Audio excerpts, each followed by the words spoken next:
Nick speaking. Welcome to this video on Necrons in 6th edition, and today we're looking at Immortals, our second troops choice. Now we've already covered the Warriors, and it's pretty obvious that Warriors are going to be quite prominent in the Necron lists for various reasons. But how about Immortals? Now the Immortals, they have their 3+ save, which is a big bonus over Warriors. Very, very useful if you're in the open. And of course they have a different gun. So are we going to be able to answer the age-old question of Tesla versus Gauls for these Immortals now that 6th edition has arrived? And well, basically the answer is yes. With the change of rules, it's fair to say that Tesla is actually very, very good. I mean, it's obviously a 6th edition gun. AP0, if you're shooting against vehicles, makes no difference now. It's not -1 to the chart, which it used to be.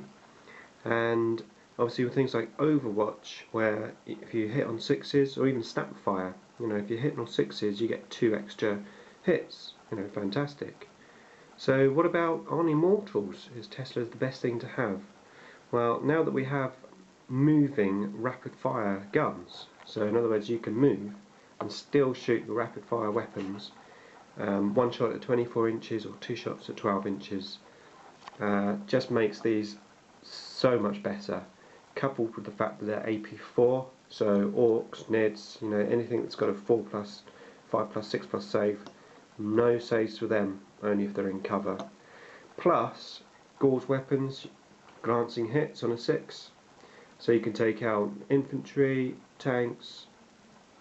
You can overwatch, 20 shots if you've got 10 Immortals overwatching.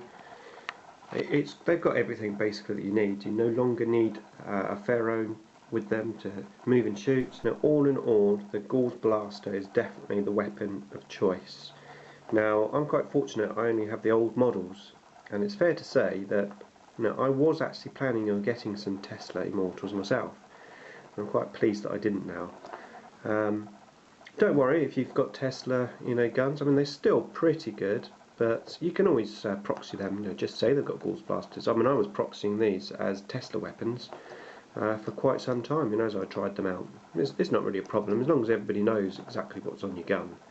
So it might be different for tournaments. You might have to change them over, but if you're just playing with your buddies or in a local club, really shouldn't be an issue. So how are we going to use these then? Well, previously, generally we were taking them in little squads of 5, MSU. I think that's changed now, really, and what you're going to have is bigger squads, 7, 8, 9, 10 Immortals in one squad. Ideal for maybe putting a character in there, an Overlord or something to protect him. Or even this little guy here, a Veil of Darkness Cryptic. Now he's actually becoming even more useful because the mishap table, it's much more difficult now to actually die on the mishap table. You only get destroyed on a 1 if you mishap. And if your opponent manages to redeploy you, if you roll bad on the table, well, this guy here, don't forget, he can Veil more than once, so your next turn you can always Veil out. And of course if you get redeployed, no problem at all, just Veil back in. So that's actually quite a useful idea. It allows you to Veil these warriors, Immortals, into the back ranks, maybe target some lonely units at the back, potentially teleport through to get the line breaker victory point, or even just to score an objective, or even contest an objective, worst case scenario. So the Veil Cryptic is actually coming in very useful. I've also got another video coming up on the Night Scythe, and we're going to have a look at the Veil Cryptic for that as well, because he also brings something to the Night Scythe. So that's it really on the Immortals. I think I definitely see a use for Immortals and Warriors. I mean, we're going to be maxing out on troops choices anyway with the current games, and most of the games are going to have at least 3 objectives to contest. To capture. So, maximum troops, and let's face it, the Necron troops are actually pretty awesome now. They're still rubbish in assault, but hey, 6th edition isn't really a salty game, it's a shooting game, and we have some great shooting.